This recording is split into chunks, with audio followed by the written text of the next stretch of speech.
Well, if the answer to prayer in the school is the answer, why did we have segregation in schools for 50 years while we were praying? Exactly.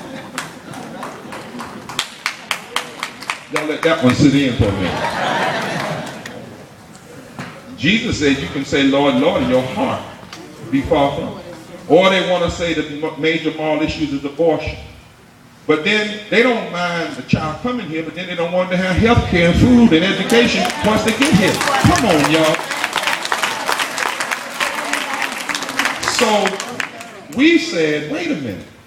In the Bible, the biggest sin in the Bible is not your personal sin. That's between you, your God, and your priest. That's right. You remember that day they claimed they caught a lady in adultery?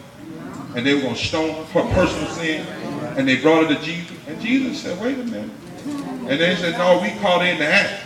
Jesus started writing their sin in the sand. And when he finished, they were all gone.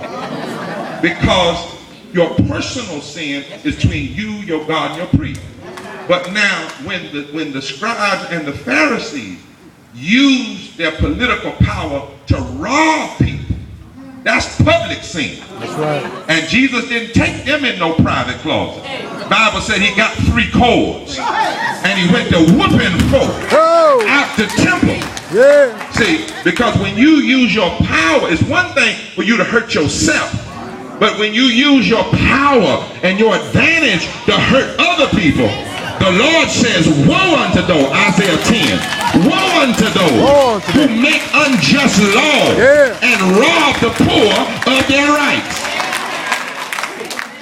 And so if you cut all the scriptures in the Bible, I would love to talk to one of these ultra-conservative Christians and introduce them to Jesus and the real Bible. Because if you cut out all the scriptures in the Bible that have to do with poverty, how you love your neighbor, how you treat the poor, how you care for the thirsty, the sick, and the hungry. If you cut all those bad stuff, wouldn't be no Bible. Most of the stuff that they talk about is the major moral issues. At best, there's 6 scriptures in the whole Bible that talk about it. At best.